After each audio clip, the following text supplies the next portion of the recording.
This is Casey Cares, Kansas City's nonprofit digital resource produced by Charitable Communications. We'll tell your stories about Kansas City nonprofits and the people behind them.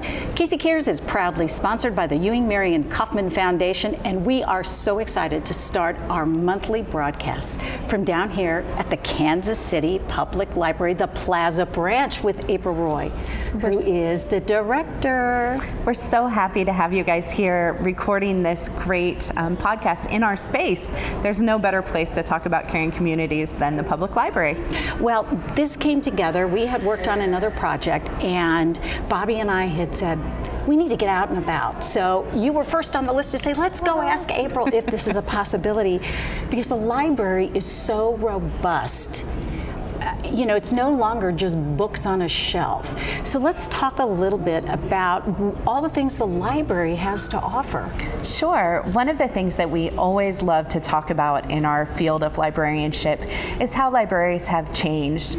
There was so much talk when ebooks came on board and the internet that people weren't going to need libraries anymore.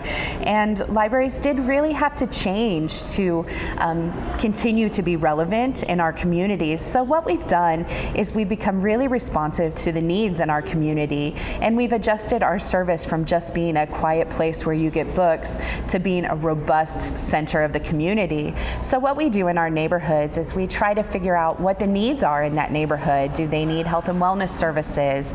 Do they need internet connections? Do they need entertainment? Do they need the lifelong learning piece? And we find what those communities really need, and then we try to meet those needs.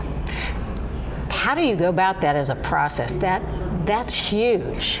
So much of it has to do with building relationships, and one of the things that makes it easy for the library, I think, in the nonprofit world is that we have the people. We have almost 1,000 people that come to this library every day. So every day? We have access to people, and we can just ask them. So we form these personal relationships with community members and with community partners that are already out doing good work, and we just try to figure out how we can enhance what they're already doing, or how we can do it better, or how we can do it bigger.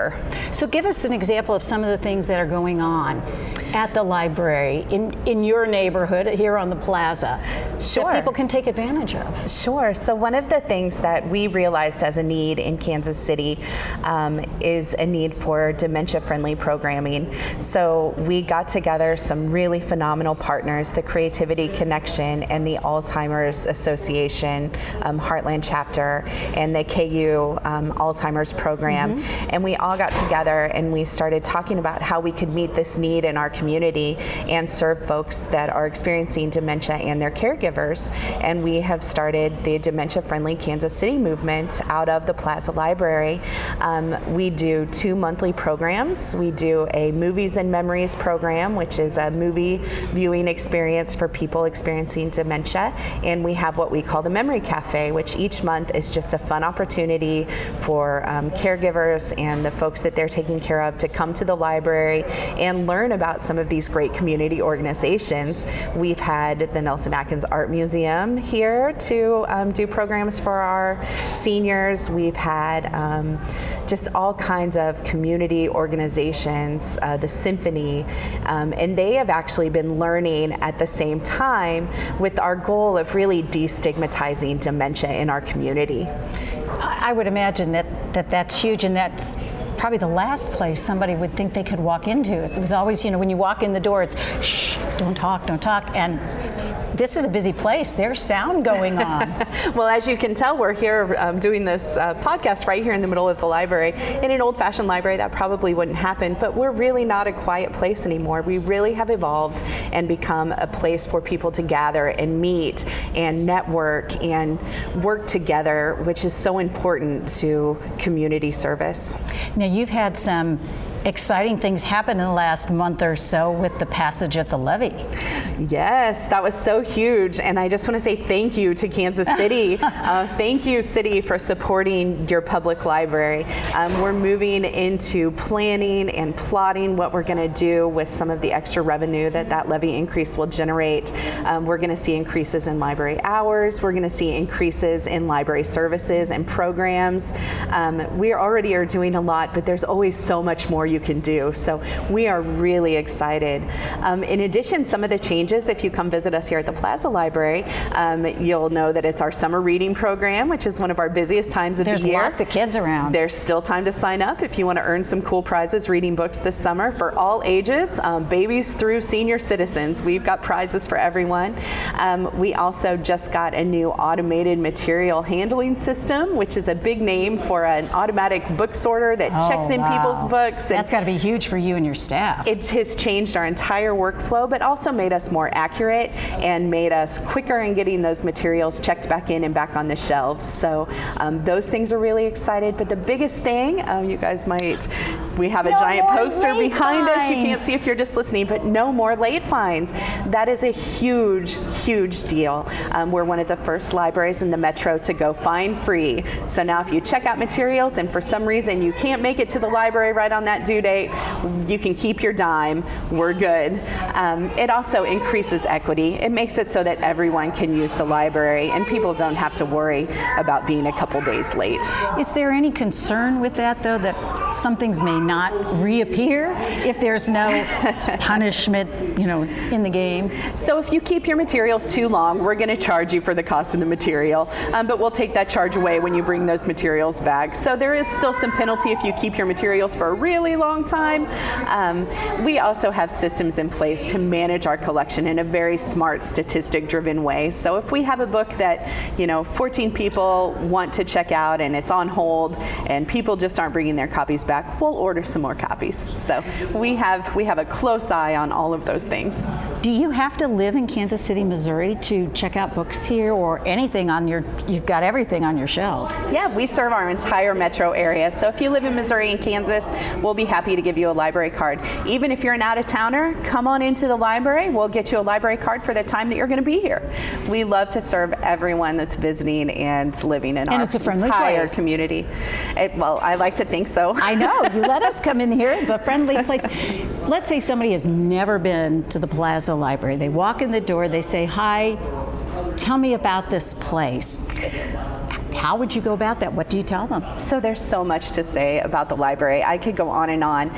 Generally, I tell people, welcome. You have found the right place. Whatever you need, we can help you with. And if we can't help you with it, we can get you to the people that can. One of the things that we really pride ourselves in is really being a community resource, knowing about the services that are available in our community. We can't necessarily do everything ourselves here at the library, but we know the people that can. We can find the information to get people to what they need.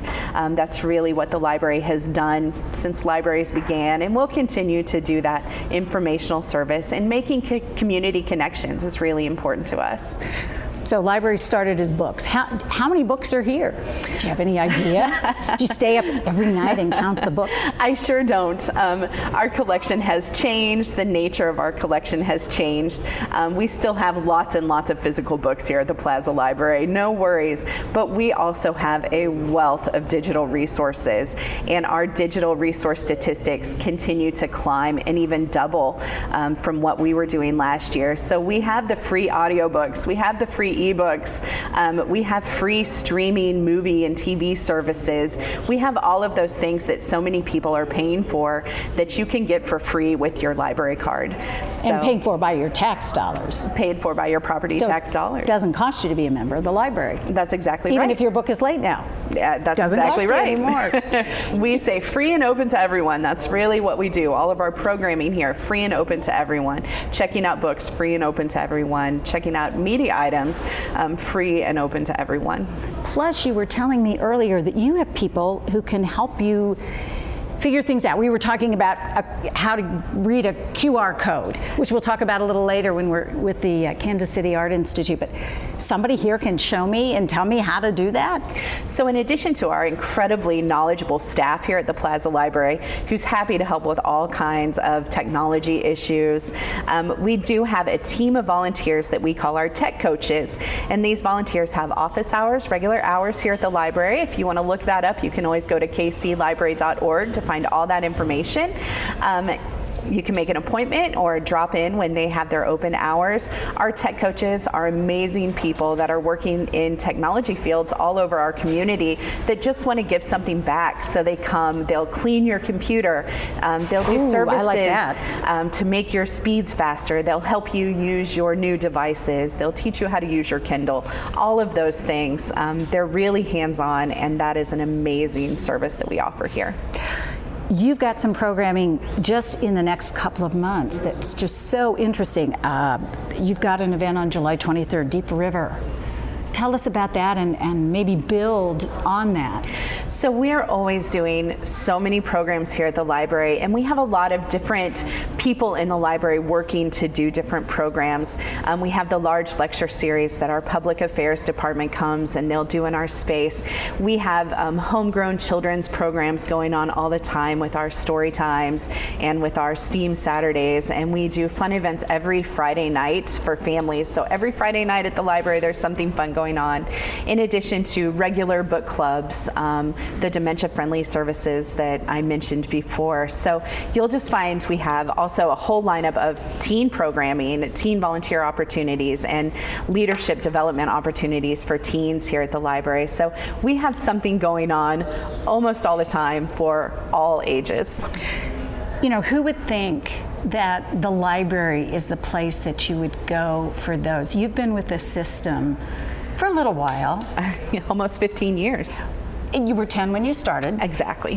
What are the observations of how things have changed?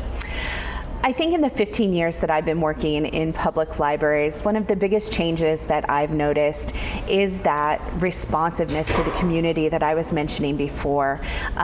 Before we were more about books and we were much more traditional, and I think that libraries today are more willing to take on controversial things that people might want information about. We're more celebratory now. We're a little louder now, which is exciting for me. But I think we've just become much more open to ideas and open to trying new things. So if someone comes down here, can you take a tour? Because in walking around finding the perfect spot to do our first podcast, there's so many neat, cool spaces and things going on.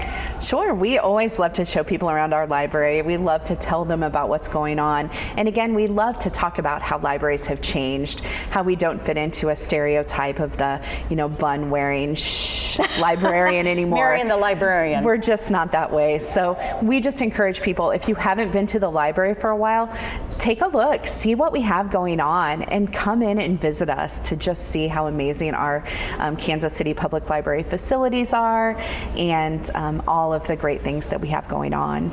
You had mentioned that you do public programming, and you work with groups. Do groups come to you? Do you reach out to groups? How does that part of the picture, play out? It sort of works both ways.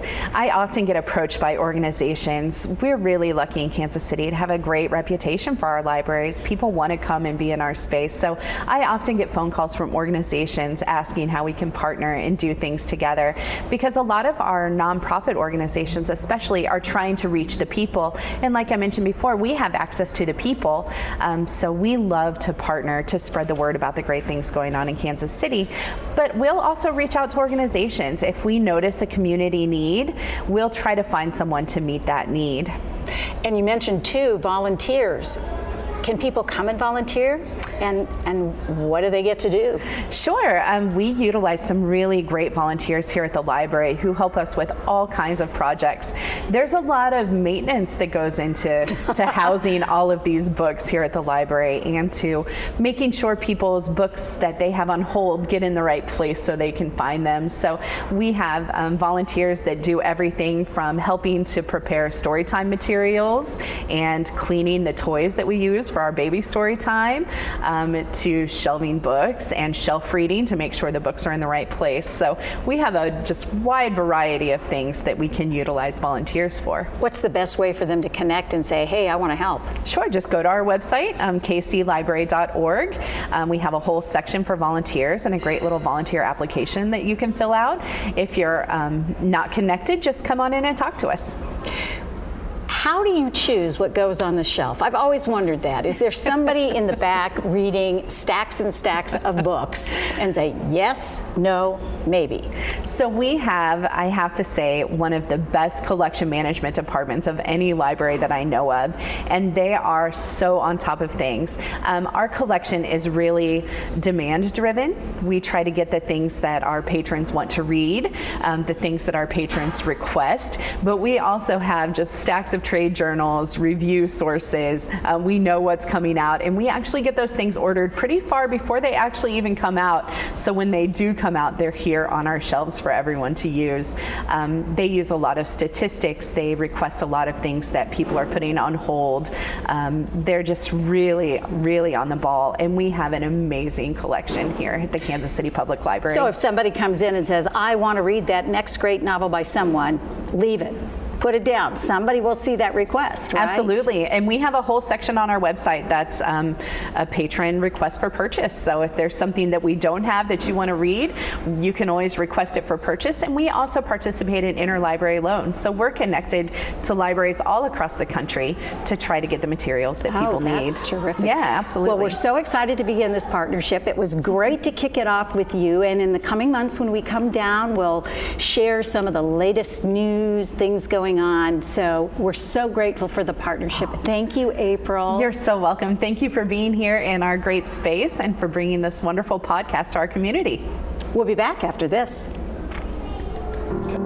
Inspired by Ewing, Marion Kaufman, the Kaufman Foundation believes that every person, regardless of their background, can take risks, achieve success, and give back to their communities. We work together with our Kansas City community and beyond through investments in education and entrepreneurship that create uncommon solutions. By listening first to the communities we serve, we seek to understand the problems and dream big with people to build innovative programs that deliver results. Ewing Kaufman worked hard to make Kansas City a major league city. We strive to continue that legacy today, challenging ourselves and our community to take calculated risks, solve problems, and help empower people to shape their future. Learn more at Kaufman.org. You're not wired to have a response to this sound. You're neutral to it. You hear it every time you finish a meal and never feel anything. But if we were able to associate this sound with a new stimulus, save the food, we've achieved pulling a natural response from you. Save the food. Why are we doing this, you may ask? Save the food. Because this ad is trying to change your after-meal behavior through brainwashing. Because food waste costs the average family $1,500 a year. Save the food. Cha-ching. And $1,500 extra bucks is like getting a pay raise. Save the food. Cha-ching. You're promoted. Which could pay for your child's braces. Save the food. Cha-ching. You're promoted. Check out my braces. So when you hear this sound, rethink your behavior. Cook it, store it, share it. Just don't waste it. For tips and recipes, visit SaveTheFood.com.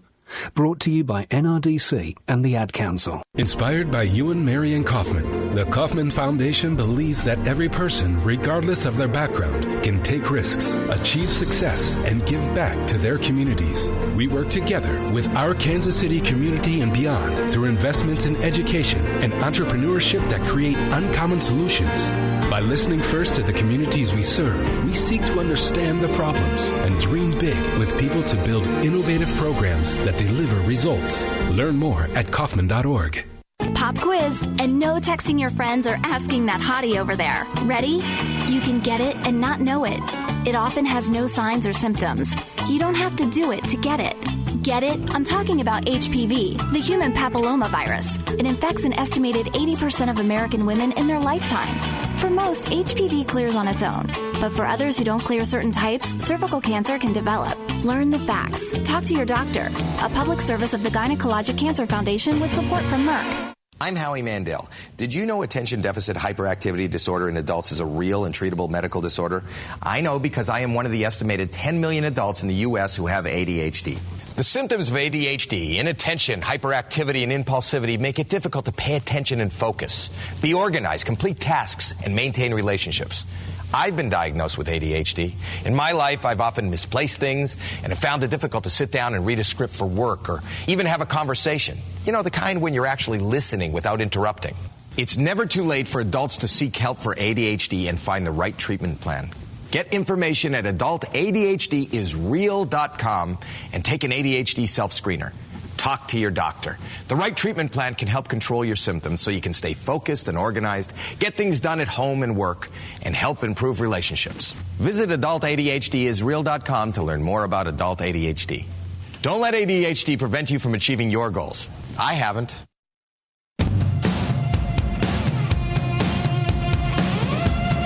Welcome back to KC Cares, Kansas City's nonprofit and digital resource, helping the organizations in our community survive and thrive. We'll tell the nonprofit story to our community. Welcome back. We have with us the Kansas City Art Institute with a very exciting effort that's going on. We have Randy Williams, who's the Senior Director of Corporate Programs. That is a hefty title. Well, thank you. I'm pleased to be here. We're delighted to have you. And we have a veteran. We have Reverend Doc Golden, who is part of this exciting exhibit that you all have been the movers of. Maybe that's the best way to describe it. I want to start with KCAI.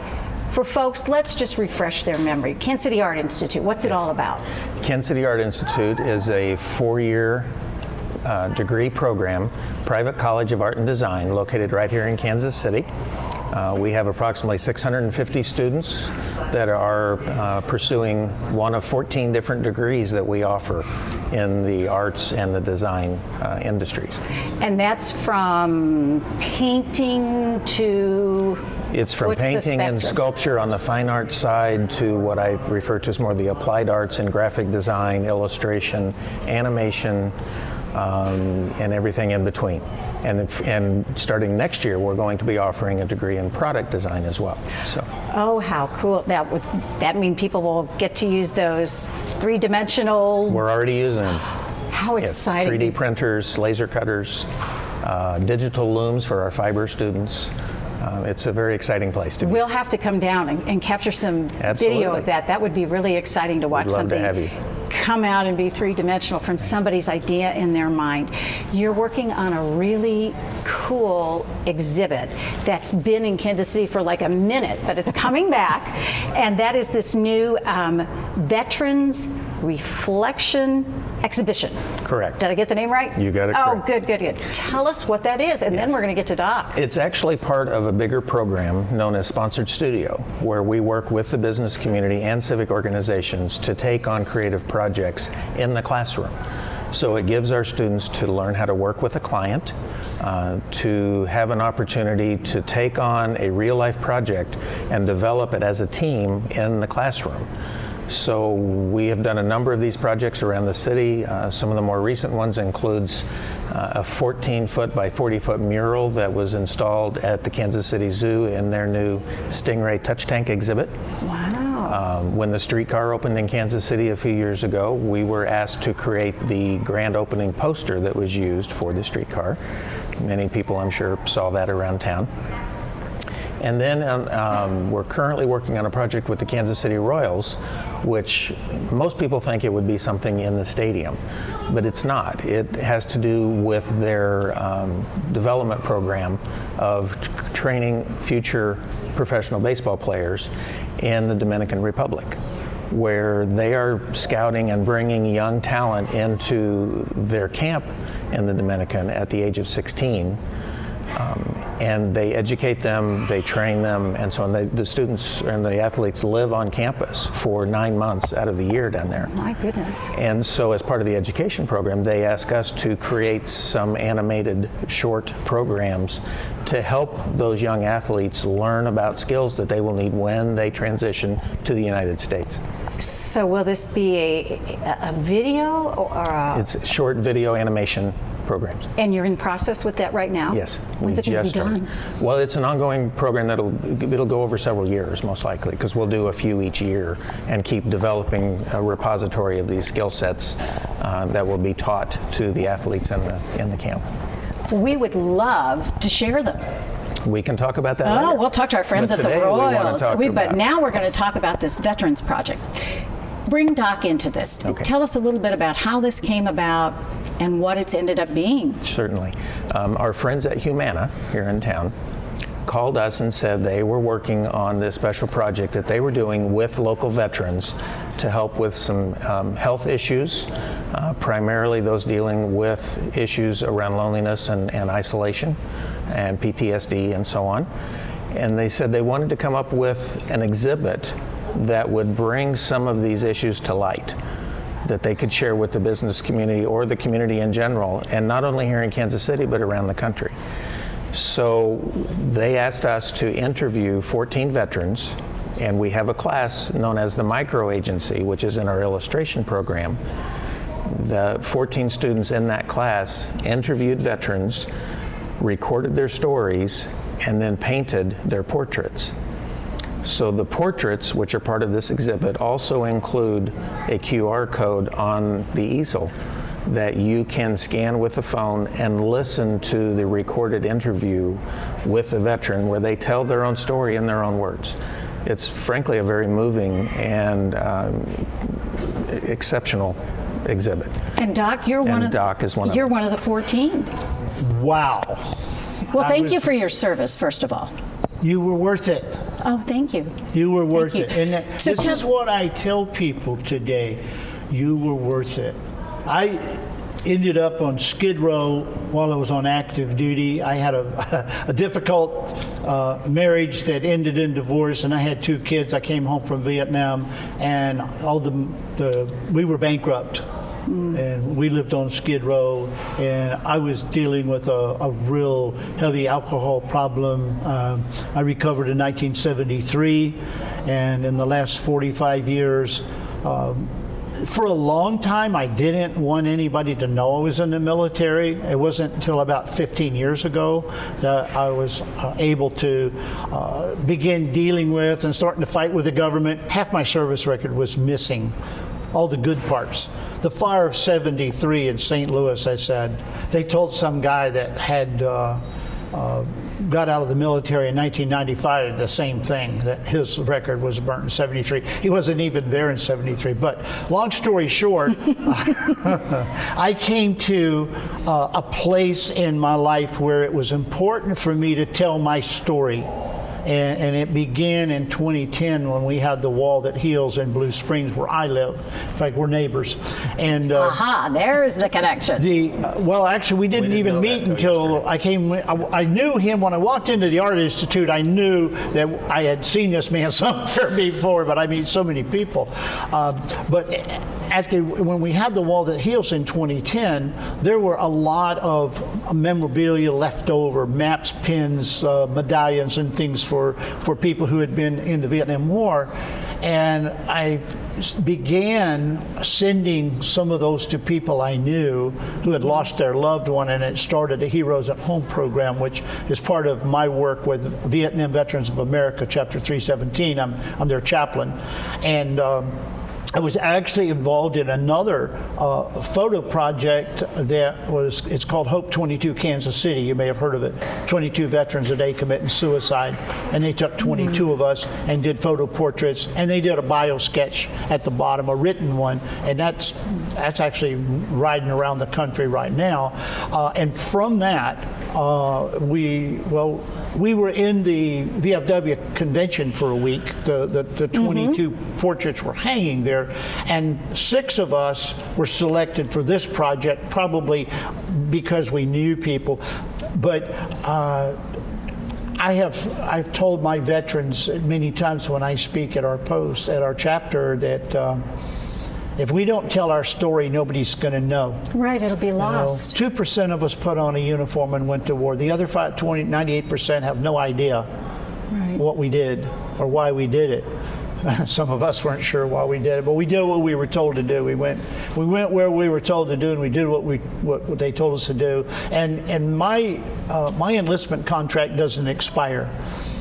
I couldn't finish my 20 years. I went on my 17th birthday, and because of all the situations, I had to get out after 10 years.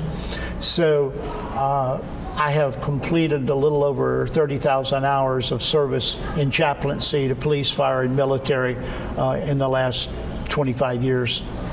Tell me about sitting down with the student and the interview, and then I'd like to hear what you think of your portrait. This was amazing. I have to first tell you how grateful I am to see people taking interest in us. A short time ago, I was at the Humana office in Gladstone, and they were pinning. They pinned 40 veterans that day. With the Department of Defense came out with a 50-year pin for Vietnam veterans. And I, being the chaplain, they asked me to do the invocation, benediction, and Chuck Hagermeister, who is a Medal of Honor recipient, lives over in Leawood, came over and pinned everybody. And of course, I have 200 of these in a box. I'm giving them away. I said, I've got some, but I want that one. And Chuck pinned me. There you go. And I kind of got to know the people at Humana, and I really felt their heart. I know they're in business to make money. That's a given. but I really sensed that they cared. And so when I was asked to be part of this project, it was a no-brainer. It was like, yeah, I got to do this. So I go in and I sit down, and there's two young ladies interviewing me, and we're just talking away, and pretty soon they said, your time's up. Can't imagine. Yeah. You'd have a hard time talking. Well, I've worked on that a lot. I've had some therapy, and they told me you don't get rid of the butterflies, you just make them go in formation. So anyway, I love it. Then they said, well, we're going to do this. We're going to do some sort of a portrait, and we don't know what it's going to be. It might be digital, it might be oil, it might be a hand drawing. We don't know. So I really wasn't sure what to expect. When I walked in the room yesterday, I looked around, and first I said, I don't think I'm in here. But you found yourself. Some of the, if you look at some of these, are very, we'll have very a picture. descriptive, we'll be sure. But you can see from the brochure, some of those are very much like Kira, for instance. That is exactly who she is. They did a wonderful portrait. She's a good friend of mine, and they did a wonderful job on her as well. See, over here is this guy who's different colors. I didn't know my jaws had slumped that much. But it's surrealistic, so it wasn't exactly like a picture, wasn't. But I really enjoyed the fact that somebody used their creative energy to express something about my service, and I'm humbled beyond tears to be part of this. And the one big disappointment for me is the artists weren't there, and I didn't get to meet her. I bet you'll get to meet them. But I think that's in your future. I did get a chance. One of the other, Kirsten her picture is right next to mine anyway. She sent me a picture of my artist. So apparently the artist was there today and standing in between our two pictures, and she just sent me a snapshot. So I know what she looks like, and I've got her name because I took a picture of the little plaque down below. But the fact that more people are interested in what happened with us, it's very healing. I just got back from the honor flight, the Heartland honor flight to Washington, D.C. a couple weeks ago. Well, actually, it happened April 30th, but we had our reunion here a couple weeks ago. And we also had our pre-flight here, so love this library.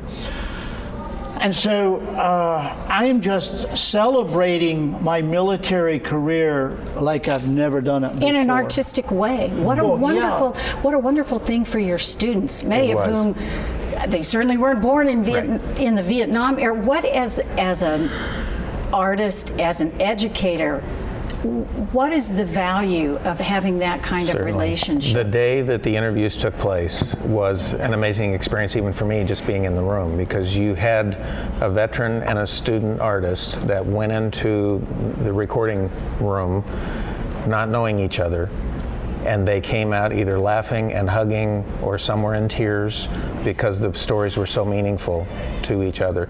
They created a bond, right there during that short 15-minute interview. And some, exchanged email addresses and phone numbers, and they've stayed in contact in many cases. And so we'll make sure you get back in touch with your artist. Oh, I definitely, I need to do that. Yeah. one of the things that happened on the honor flight was we had mail call. Now you'll have to understand, when I came home from Vietnam, I was on a C-130 that I'd been riding for 26 hours. If you don't know what a C-130 is, it's the noisiest, nastiest airplane you can They're not pick comfortable. Right. Well, sitting on the cargo net seat for 26 hours from Clark Air Force Base to Dover, Delaware, via Yokota, Japan, and Elmendorf, Alaska. Anyway, nobody was there, and there was no mail. There were 3,000 people at the airport, and we got letters from children from schools all over the place. Well, and now this is a permanent, a permanent representation. It's going to travel. It's going to come back to Kansas City in August. It's going to be at the Humana offices, and we'll be sure to put that on our Facebook and our social media so folks can go and they can see you. I have kind of an assortment friends of you on Facebook that are going to see this. I actually got a copy. I have a copy. I wish I'd have brought it. It's in the car. That's okay. We will get an image and we will share and tell it. I have a copy of it, and it's going on my Facebook page, and it's going to go where I go. I do a lot of talks for So look for Doc Golden. Yep. And look for kcia.edu, and another website you can check for when it's coming back is Kansas City boldgoal.com. It will have information about when this will be here. Thank you both for being here. And it's so great that the Art Institute is seizing people when sometimes we think art is removed. So thank you so much for both of you being here. Well, this brought so many different people from so many different places in life together. It was amazing. We'll be back after this. Inspired by Ewing Marion Kaufman, the Kaufman Foundation believes that every person, regardless of their background, can take risks, achieve success, and give back to their communities. We work together with our Kansas City community and beyond through investments in education and entrepreneurship that create uncommon solutions.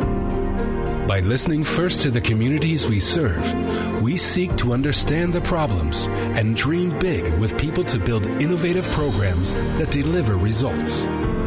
Ewing Kaufman worked hard to make Kansas City a major league city.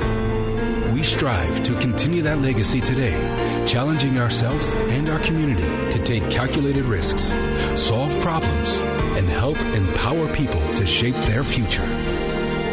Learn more at Kaufman.org.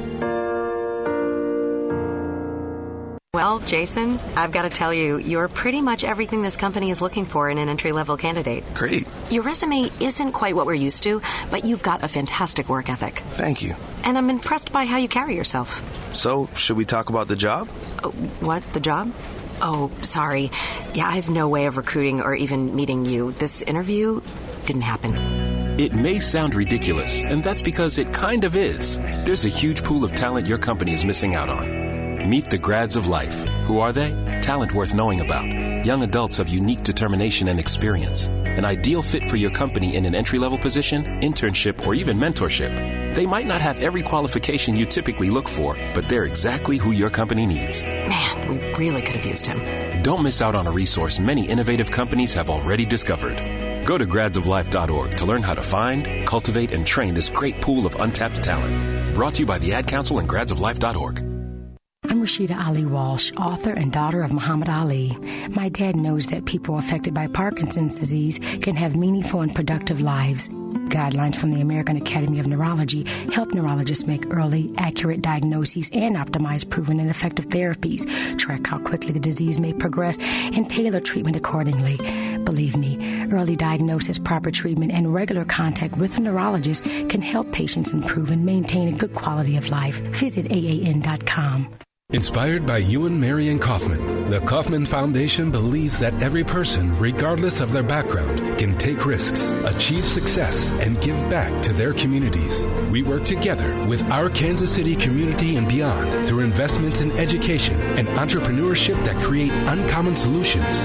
By listening first to the communities we serve, we seek to understand the problems and dream big with people to build innovative programs that deliver results. Learn more at Kaufman.org. Hi, my name's Bob. Hi, Bob. So I see this ad on TV. Says I can reduce my debt by 50%. So I call. They told me to stop paying my bills, stop talking to my creditors. It didn't seem right, but they said they'd take care of everything. I I gave them thousands of dollars, but most of it went to their fees. Getting out of debt is neither quick nor easy. There are those who will tell you anything just to win your trust. Sounded perfect. I did everything they told me to do. They never paid my creditors. They didn't even contact them. Turns out I'm even more in debt because the fees and the interest on my cards kept piling up. Bad advice from so-called experts can make your financial situation worse. And the bank turned me down for a mortgage. And that's when I realized my credit was shot. I should have gone straight to my creditors to begin with. There is a better way to get help. Talk to your creditors directly, or to find a nonprofit agency near you, visit debtadvice.org. Debtadvice.org. Real solutions for real people. This has been a public service message. We all know Goodwill, but did you know when you donate stuff to Goodwill, you help provide job training for people right here in your community? Goodwill. Donate stuff, create jobs. Find your nearest donation center at goodwill.org. A message from Goodwill and the Ad Council.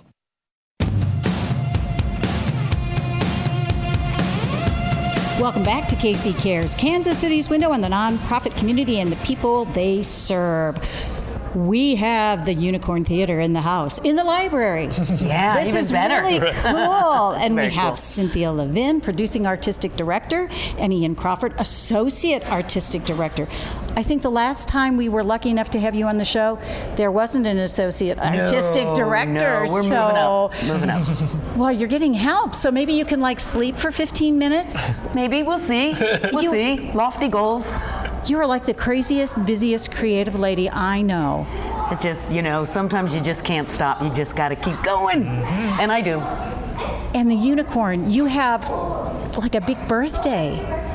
Well, kind of, sort of. We're planning on a really, really big birthday in 4 years. We'll be 50. So right now we're coming up on our 46th. But that's tremendous for an arts organization. Not only for an arts organization, but especially for a smaller, mid-size arts organization. There are very few in the country that have lasted this long. Well, let's go back and let's do a little history, and then of course we're going to fast forward and talk about what's going on now. Unicorn in its beginning. Share a little history of that. Well, I did not come to the Unicorn until 4.5 years after it had started. I was not a founder. And it started in the River Key, the River Market area, 3rd and Delaware. Which was kind of a sketchy area in its day. It was, and for 2 years it was incredibly sketchy. And in the dark of night, everyone had to pack up and run out. It was being bombed. There were just terrible things So if going anybody's on down lived there. in Kansas City, you do remember that. You remember the 20 years that the River Market just sat vacant.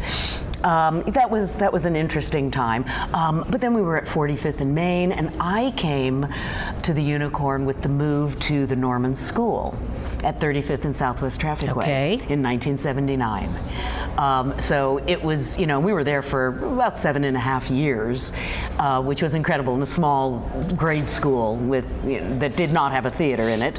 We were just in a room. And then in 1986, we moved to where we are now, 3828 Main Street, right in the hub, in the heart of Midtown, which is fantastic. And is booming and crazy. It's booming now. It was a very sketchy neighborhood in 1986. So does that have anything to do with the heart of the Unicorn? Yes, absolutely. I have always felt that, we need to be in a little bit of a dangerous location, because I feel like the plays we do are just a little bit dangerous, Or edgy, maybe. Right. You can say controversial, provocative, edgy, dangerous. But I thought, that we need to be in Midtown. We need to be where things are happening and sort of about the stories that we perform on the stage. It just didn't seem right to be, in a shopping center in the suburbs in a parking lot. That wasn't the kind of theater, the kind of art that we did. So being right there on 38th and 39th and Main is a just terrific location. And one day there will be a streetcar, so we are ready for that too. That's right. Yeah. That's right. Maybe KCIA will design that streetcar that goes to the Unicorn Theater. It'll have that artwork on it. There you go. Wouldn't that be cool? Our artwork that Design Ranch does for us still is all over the world because they seem to win every design award for the art that they do for our brochure year after year, which is kind of really cool. So everyone knows about the Unicorn now. Let's enlighten people who may not know as much. as they should. How would you capture your essence, and where do you fit into the big theater world that is now Kansas City? Right, and we are certainly part of that big theater world. You know, we have our niche, which we have always had really since the inception, which is part of our mission, to only produce contemporary plays that have never been performed in Kansas City, and most of the time anywhere in the Midwest. And very often also never performed anywhere in the world, because we do the world premieres. We've produced 68 world premieres that have never been performed anywhere.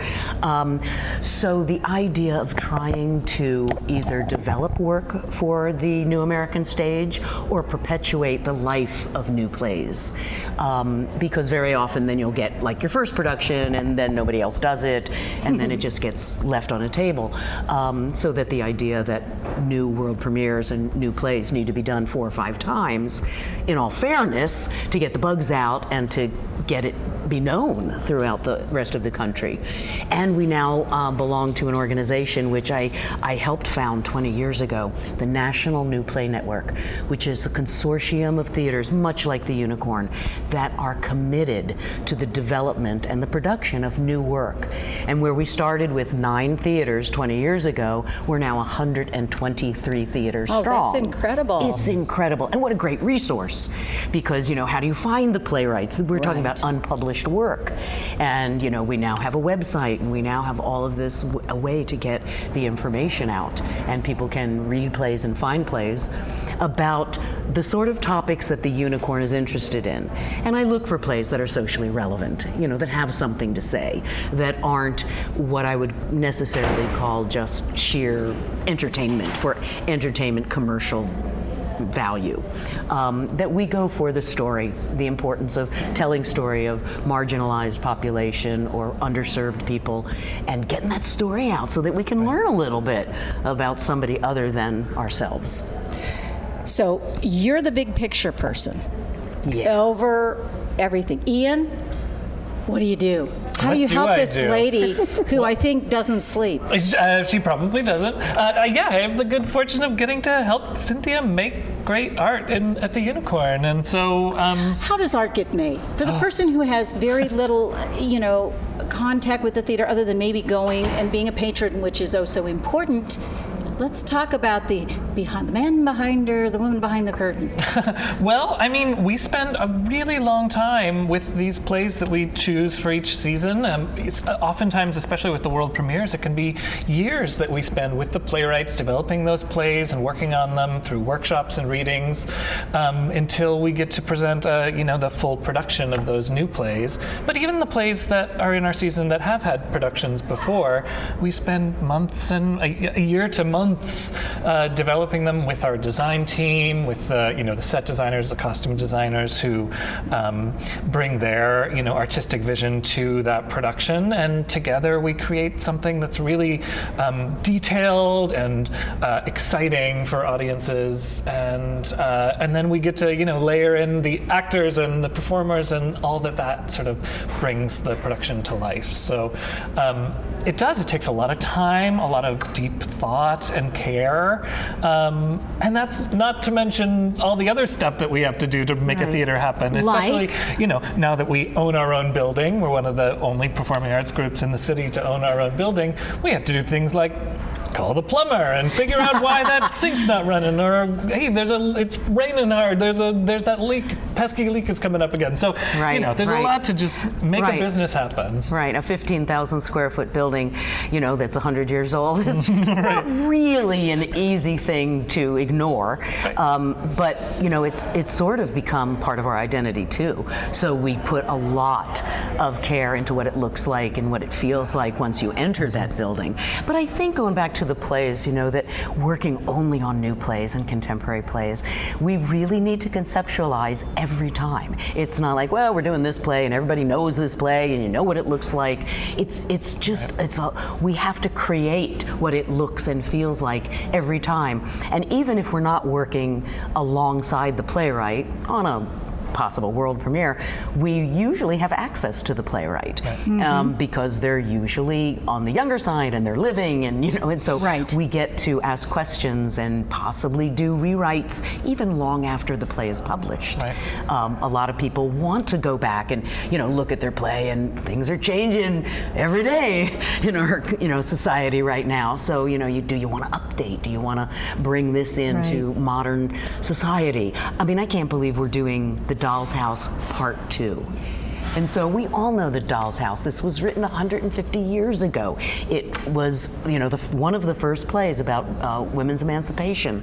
And now a new young playwright has written a part 2 to Doll's House of what happens when Nora comes back home after 15 years. I mean, this is incredible because we have to look at it, where it started historically, but we have a chance to now revisit a play like that in contemporary terms. And that is so fun and so fascinating, which just sort of keeps me doing my job, year after year after year after year, because there's something new and exciting. And for our listeners, be sure that you go to Unicorn Theater with an RE.org. You can learn about season and everything. Give us a couple of the highlights of the upcoming season, your 46th, and then we're going to talk. You've got a big event in August. Big bash coming up in August. That's true. And I just also have to say one of the most incredible things that has changed over the years, where I felt like, yes, I had to be there, 24 hours a day and keep the lights on. And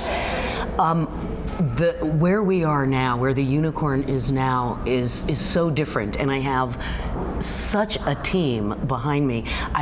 I truly believe that you are only as good as the people around you, because they just, make me look better, because everyone now is there to do a job, and that's You're not the one person putting the finger in the dike, not at all. so it doesn't leak. Not at all. I've got that with Bobby. Yeah. See, you got one, and I got 8 or 10, which is great. But that's 46 years. Absolutely. I mean, it took you. It takes a while to build that village. It took that long to even be where we are. But that collaboration, just on that level, much less before we even get to approach a particular production and bring in a whole other team. It's really hard for me to pick out, this is my favorite or that one's going to be my favorite, because I love all of our plays for very, very different reasons. But we're starting out the season in September with a musical, which I don't do all the time because Well, thank you for doing it for one of those people who love musicals. I do. I know, and actually, I really like them very much. If we can find one that fits the mission of the Unicorn, that has something to say.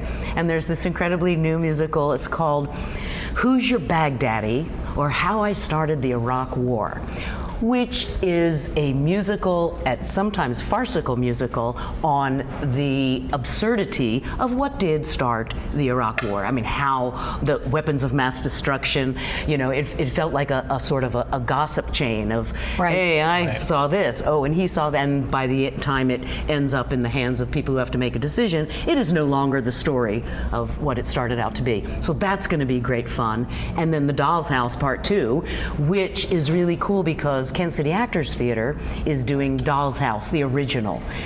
They're doing it, they're in rehearsal now, and so they're going to be performing it in August, and then we're going to come back and give you part 2 on the backside and give everybody part 2. And the productions are really related. They have the same director for both productions. Oh, that's interesting. So same designers, many of the same designers. Right, which is cool. So if you'll come to see both productions, you'll start to see sort of echoes between them and how they relate with each other, which is pretty unique. We think that there's not many times across the country that they've been able to be seen back to back like this. Right, to use the same set designer, and so the door that Nora walks out of is going to be the same door that she walks back in, and the same costume designer. So it's going to be really fun for us and for people who see both of them to, hey, I remember that, So that's going to be really fun. But we have 7 shows, and on top of the 7 shows, we have at least 4 readings that we do brand new manuscripts that have never been, performed at all. So it does keep us busy. I mean, I just think, and several of the plays just played in New York. Bernhardt Hamlet, about Sarah Bernhardt's when she took over a theater and performed Hamlet. And you're directing it. Yay! I am, because Sarah Bernhardt was actually one of the lucky people I audience. loved. Yeah, because that doesn't happen very often. You got to have money to put on a show. Yeah. So you have August 3rd, the Boho Bash. Right. So we are throwing a big party, and we hope that all of Kansas City will join us. It's going to be really fun. And this isn't going to be your typical gala. This is not like a stuffy black tie sit-down dinner thing. Well, that wouldn't be you guys. It wouldn't be us. Well, we've done that. We have. But, And it wasn't us. And, we are so committed to being inclusive and including the whole community and doing art that is for the whole community. So we felt like our fundraiser should be for the whole community too. So it's going to be much more sort of like a carnival, like lots of different things to discover and explore. We're going to have a piano room, which will be really fun. There's going to be a dance party. My sister's flying in from California to read tarot, which should be pretty cool. Ooh, we've got the restaurants. Right, and so we're doing tasting stations from all different restaurants from around Kansas City. So instead of sitting down and having one sort of fancy pants meal, you get to choose all different bites and flavors from around the city, which we love. Right. So where can folks go to find out about that? At the very least, go to the unicorntheater.org. There's right a little on Boho the Bash homepage on the website. There's a Boho Bash button, and you can learn more and buy tickets and join us. Come by the theater, call the theater. Yep. Yeah, you bet. And you want to buy a ticket, you can buy a ticket to anything. Yeah. And then April Roy, who was our first guest, who's the Plaza Library Branch Director, is a long-time Unicorn Theater ticket holder, so she wanted to be sure that we let you know that. Yeah. You guys are doing amazing work. You're also, I think, a site for Fringe. Yeah, that's right. We're getting ready for Fringe. Actually, they begin next week in rehearsal, and both of our spaces, because we do have the two theaters now, and they're very, very different. So what you can perform in one would be different than what you're going to perform in the other. Yeah. But they're taking over both spaces, the main stage and our Jerome stage, and they will start performing next Friday. So that's really cool. We love the fact that you play nice with others in the arts community. That's something that's really, I think, great and unique, is everybody's got something to offer, but I think there's mutual support and support for hiring and using local talent is such a big deal, because that gets harder and harder. Right. The cooperation between the theaters in town is really second to none. I think there's a lot of cities very envious of us because we all really get along and we share things, share people, and share resources. Unicorn Theater, we're so glad to have you on the show, and we thank our listeners for tuning in to Casey Cares, Kansas City's nonprofit digital resource, and we're produced by Charitable Communications, generously underwritten by the Ewing Marion Kauffman Foundation. If you want to be a guest to get to our podcast, follow us on social media. It's CaseyCaresOnline.org. Thank you for listening to Casey Cares on ESPN 1510 AM and 94.5 FM. We take care of our own. We take care of our own. ESPN Kansas City is KCTE Independence and K233 DM Raytown, 1510 AM, 94.5 FM.